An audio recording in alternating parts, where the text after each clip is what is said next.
స్వచ్ఛమైన నాణ్యమైన గౌదర్పార్ పూజా ఉత్పత్తులు www.gaudarpar.com ద్వారా ఆన్లైన్ లో ఆర్డర్ చేయండి. మీ ఇంటిని దేవాలయంగా మార్చుకోండి. నమస్కారం, వెల్కమ్ టు సుమన్ టీవీ. నేను గీతాంజలి. ఆగస్టు 19వ తారీఖున శ్రావణ పౌర్ణమి. మనందరికీ తెలిసిందే రాఖీ పూర్ణిమ అని.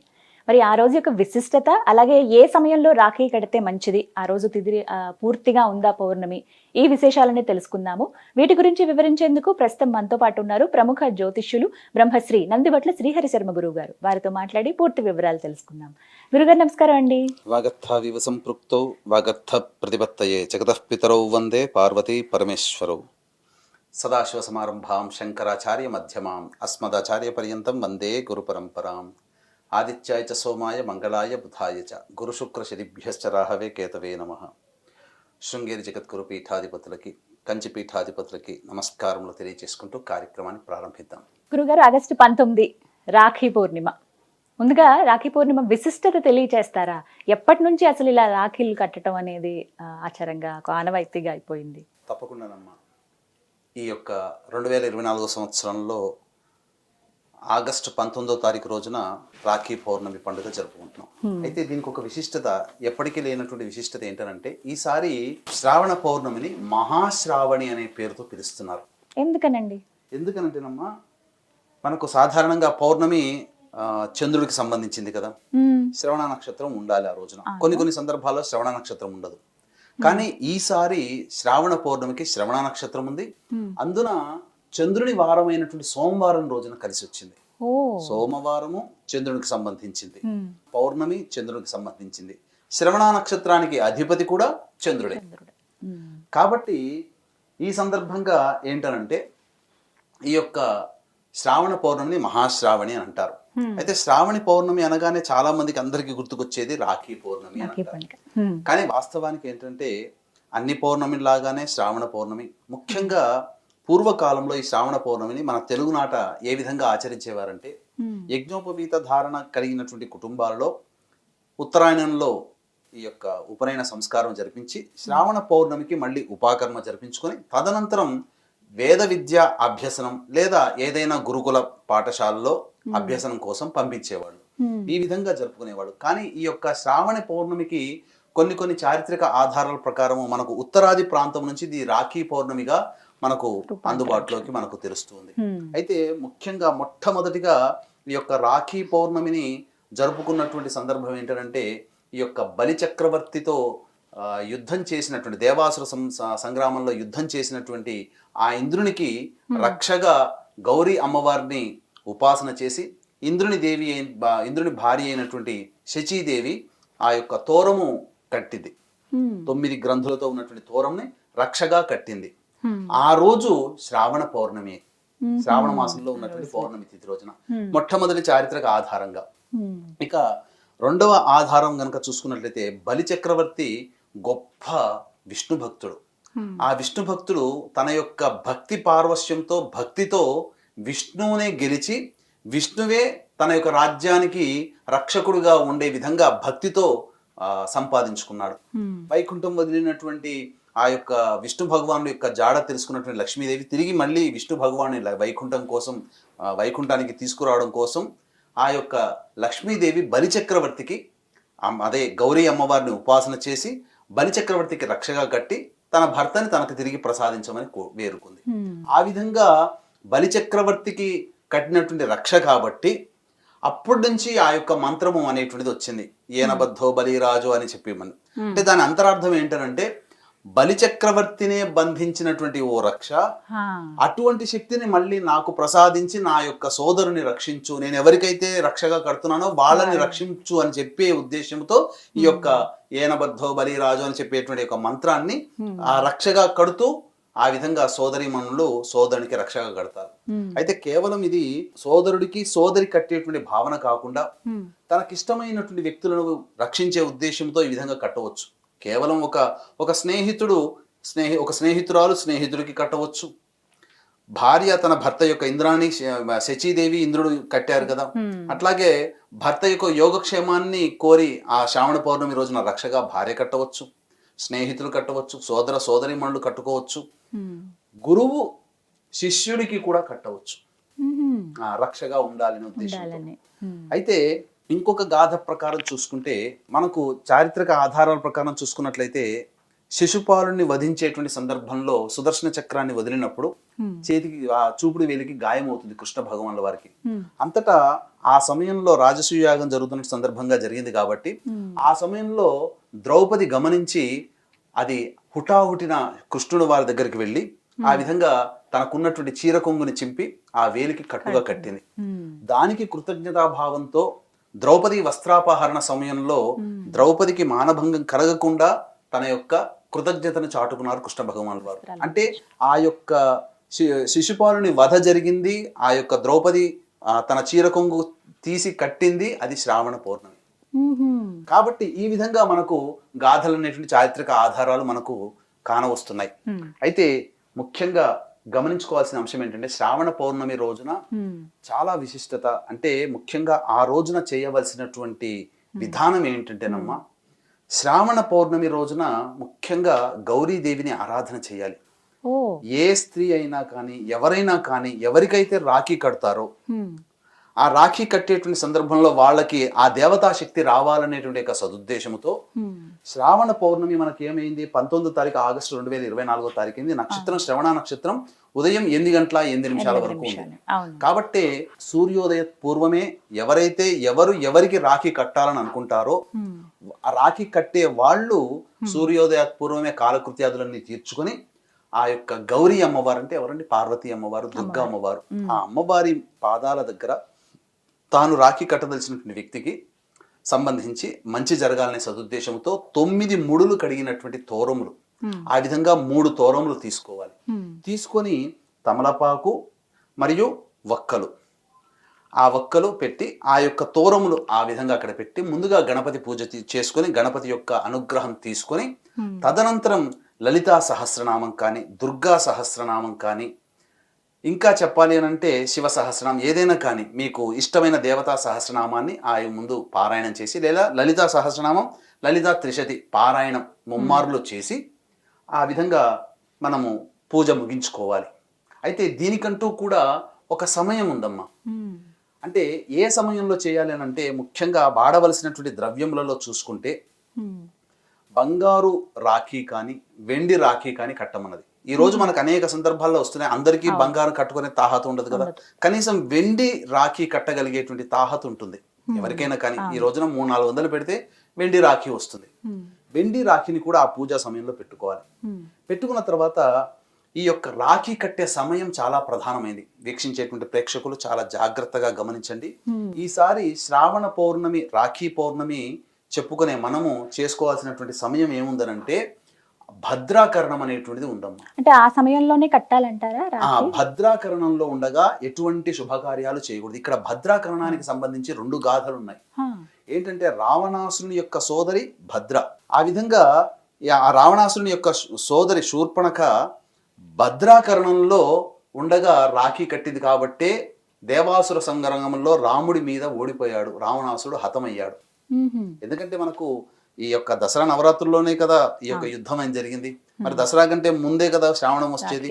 కాబట్టి శూర్పణఖ ఈ భద్రాకరణం ఉన్నటువంటి సమయంలో రాఖీ కట్టడం తత్ప్రభావం వల్లనే ఆ యొక్క రావణాసురుడు సంహరించబడ్డాడు రామ రావణ సంగ్రామంలో అని చెప్పారు. భద్రాకరణం ఉన్నప్పుడు రాఖీ కట్టకూడదు.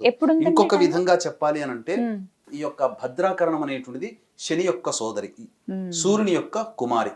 అంటే ఆ యొక్క భద్రకు ఉన్నటువంటి యొక్క వరప్రభావం వల్ల తాను ముల్లోకాలలో స్వేచ్ఛగా విహరించగలిగే శక్తి ఉంటుంది. అయితే ఏ సమయంలో ఎప్పుడు ఎక్కడ ఉంటుందో తెలియదు, కానీ ఎక్కడ ఉంటుందో ఆ యొక్క స్థలము కానీ ఆ సమయం కానీ చాలా దుష్ప్రభావాలు ఉంటాయి. కాబట్టి ప్రజలందరూ కూడా పీడింపబడతారని చెప్పి బ్రహ్మ ఒక సమయాన్ని కేటాయించాడు. నువ్వు ఈ సమయంలో భూలోకంలో ఉండు అని చెప్పి కరణంలో చోటిచ్చాడు. ఆ విధంగా భద్రాకరణం ఉన్నప్పుడు ఎవరైతే శుభకార్యాలు చేస్తారో ఆ శుభకార్యాలన్నీ కూడాను నిష్ఫలమైపోతాయి. మరి శ్రావణ పౌర్ణమి రోజున శుభకార్యం అంటే ఏంటి? సోదరుడికి సోదరి మంచి చక్కగా జీవితాంతం అండగా ఉండాలనే ఉద్దేశంతో సోదరి కడుతుంది. అట్లాగే సోదరుడి యొక్క యోగక్షేమం కూడా దీంట్లో ఆధారపడి ఉంటుంది. కాబట్టి భద్రాకరణం ఉన్నటువంటి సమయంలో ఈ యొక్క రాఖీ కట్టకూడదు. భద్రాకరణం ఎప్పుడుంది? 19వ తారీఖు రాఖీ పౌర్ణమి రోజున మధ్యాహ్నం 1:28 వరకు ఉంది. కాబట్టి ఆ యొక్క 1:28 వరకు కూడా రాఖీ కట్టడానికి అవకాశం లేదు. దుర్ముహూర్తము మధ్యాహ్నం 12:45 నుంచి 1:35 వరకు, తిరిగి మధ్యాహ్నం 3:15 నుంచి 4:05 సాయంత్రం వరకు దుర్ముహూర్తం ఉంది. వర్జ్యం కూడా ఉదయం 11:44 నుంచి మధ్యాహ్నం 1:11 వరకు వర్జ్యం ఉంది. కాబట్టి భద్రాకరణం మధ్యాహ్నం 1:28 వరకు. కాబట్టి ఎటు చూసుకున్నా భద్రాకరణంలో రాఖీ కట్టకూడదు. కాబట్టి 1:28 వరకు పనికిరాదు. ఆ రోజు మధ్యాహ్నం వరకు కూడా పనికిరాదు. ఇక వర్జ్యం దుర్ముహూర్తం లేని సమయంలో మనం చూసుకొని రాఖీ కట్టాలి. అయితే దీనికి ఒక విధానం కూడా ఉందమ్మా. మనకు శాస్త్ర ప్రకారం చెప్పబడి ఉంది ఏంటంటే, మనం ఇంతకుముందు పూజ చేశాం కదా, తమలపాకులు, ఒక్కలు ఇవన్నీ కూడా 2 ఒక్కలు తీసుకొని ఏ వ్యక్తికి అయితే రాఖీ కట్టాలనుకుంటా ఆ వ్యక్తిని ఇంటికి ఆహ్వానం చేయాలి. సోదరుడైనా కానీ, స్నేహితుడైనా కానీ, లేదా భర్త ఎలాగో ఇంట్లోనే ఉంటారు, లేదా ఏ వ్యక్తికైనా కానీ ఇచ్చినప్పుడు చక్కగా వారికి ఇష్టమైనటువంటి వంటకాలు చక్కగా ప్రీతికరముగా చేసి భోజనం అయిన తర్వాత అప్పుడు ఈ సమయంలో రాఖీ కట్టాలమ్మా. ఏ సమయం అని అన్ని మనం అన్ని చూసుకొని మొత్తం మనం ఫిల్టర్ చేసుకుంటే మనకున్నటువంటిది ఏంటంటే, ఆ రోజున చంద్రహోర మధ్యాహ్నం 1:03 నుంచి 2:03 వరకు ఉంది. కాబట్టి 1:25 వరకు ఈ యొక్క భద్రాకరణం ఉంది. కాబట్టి 1:30 నుంచి 2:03 వరకు ఉన్నటువంటి సమయము చంద్రహోర కూడా ఉంటుంది. పైగా శ్రావణ పౌర్ణమి తిథి కూడా ఉంటుంది. కాబట్టి చంద్రహోరలో కనుక కట్టినట్లయితే ఆ వ్యక్తికి శుభం చేకూరుతుంది. మధ్యాహ్నం 1:30 నుంచి 2:03 వరకు. లేదు, గురుహోర మధ్యాహ్నం 3:03 నుంచి 4:03 వరకు ఉంది. కాబట్టి దుర్ముహూర్తం 3:15 ప్రారంభమవుతుంది. కాబట్టి 3:05 నుంచి 3:15 లోపల గురుహోర ఉంటుంది. ఆ సమయానికి చూసుకుంటే కనుక గురుహోర కూడా మంచిదే, శుభప్రదం. అయితే 1:03 నుంచి 2:03 మధ్య కాలంలో 1:30 వరకు భద్రాకరణం ఉంది. కాబట్టి 1:30 నుంచి 2:03 కాలంలో వృశ్చిక లగ్నం ఉంటుంది. లగ్నాన్ని శుభుడైనటువంటి గురువు చూస్తుంటాడు. అలాగే స్థిర లగ్నం కూడా అది. కాబట్టి ఇక ఆ సమయం దాటింది అనంటే 3:05 నుంచి 3:15 మధ్య కాలంలో ఉండే లగ్నము ధనుర్లగ్నం అయింది. కాబట్టి వీక్షించేటువంటి ప్రేక్షకులు ఈ యొక్క సమయంలో అనగా 1:30 నుంచి 2:03 మధ్య కాలంలో రాఖీ కట్టినట్లయితే చంద్రహోరలో కట్టిన వాళ్ళు అవుతారు. స్థిర లగ్నమైనటువంటి వృశ్చిక లగ్నంలో కట్టినట్టు అవుతారు. లగ్నాధిపతి అయినటువంటి కుజుడు చూస్తున్నాడు లగ్నాన్ని, అలాగే గురువు కూడా చూస్తున్నాడు. ఆ సమయానికి లగ్నానికి అష్టమ శుద్ధి ఉందమ్మా. అన్ని ఏ మంచి పనులు చేసినా అష్టమ శుద్ధి ప్రధానంగా ఉండాలి. అష్టమ శుద్ధి లేకపోతే అది దాని యొక్క ఆయుష్, ఆ ముహూర్తం యొక్క ఆయుష్ తగ్గిపోతుంది. అందుకనే మనకు విజయనగర సంస్థాపన చేసే సమయంలో ఆ యొక్క ముహూర్త శుద్ధి సరైనటువంటి సమయంలో విద్యారణ్యుల వారు చెప్పినప్పటికీ తొందరపాటుతో ముందుగానే చేశారు. కాబట్టి 400 ఏళ్ళు మాత్రమే పరిపాలించగలిగారు విజయనగరం రాజుల వారు. లేకపోతే ఇప్పటికీ కూడా పరిపాలన సుస్థిరంగా ఉండేది.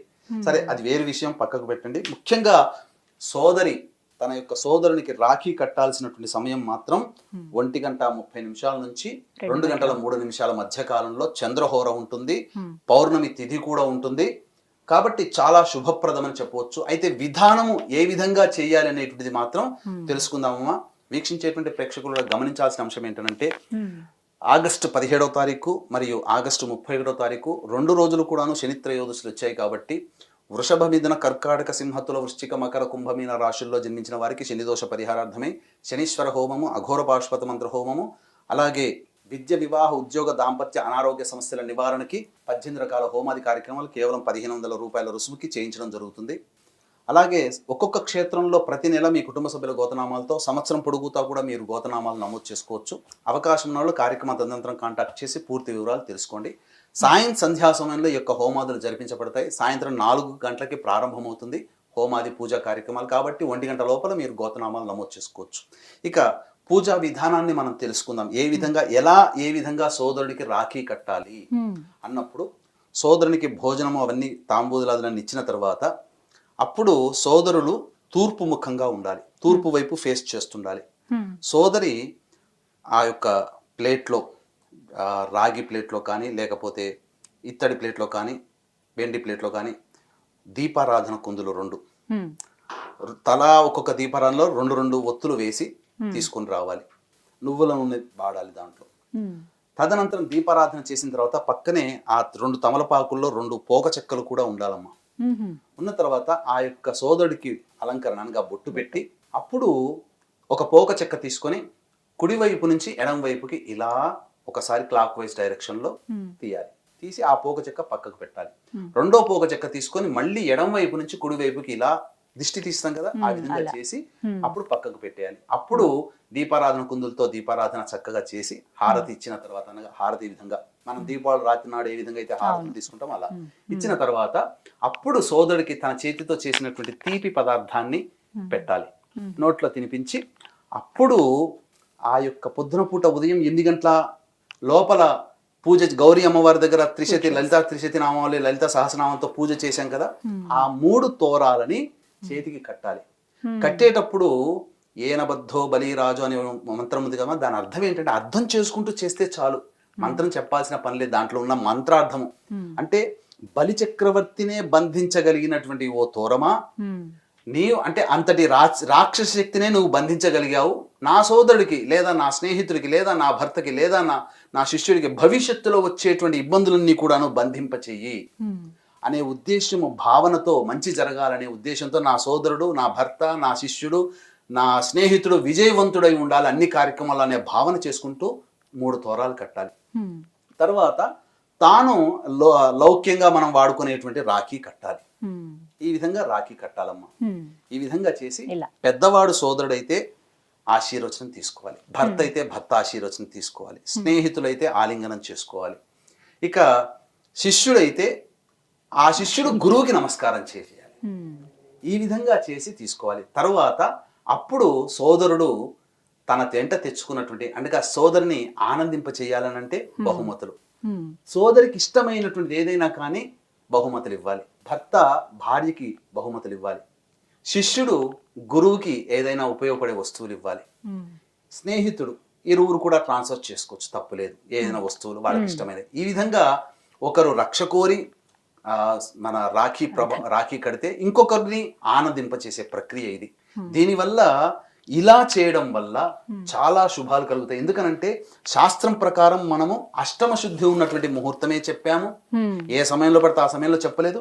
ఇక మధ్యలో శనిహోరం ఉందమ్మా, 2 to 3 గంటల నుంచి 2 గంటల 3 నిమిషాల నుంచి మధ్యాహ్నం 3 గంటల 3 నిమిషాల్లో ఉన్నది సమయం ఉంది, అది మంచిదే కావచ్చు కాక, కానీ శనిహోరం ఉంది. శనిహోరంలో మనం ఎలా శుభాన్ని చేస్తాము, చెయ్యము. కాబట్టి మనం అన్ని రకాలుగా ఆలోచన చేసి శుభమంగళమైనటువంటి ముహూర్తమే మనం పెట్టడం జరిగింది. కాబట్టి ఎల్లరూ కూడా ఈ విధంగా చెప్పినటువంటి విధానాన్ని ఆచరించి చక్కటి శుభ ఫలితాలు పొందుతారని ఆశిస్తున్నాం. మొత్తగా మధ్యాహ్నం 1:30 నుంచి 2 గంటల 3 నిమిషాల లోపు రాఖీ కడితే కట్టిన వారికి చాలా శుభం కలుగుతుంది అంట. చాలా సంతోషం అండి, చాలా చక్కగా వివరించారు గురుగారు. ధన్యవాదాలండి. సర్వం శ్రీ ఉమామహేశ్వర పరబ్రహ్మార్పణమస్తు.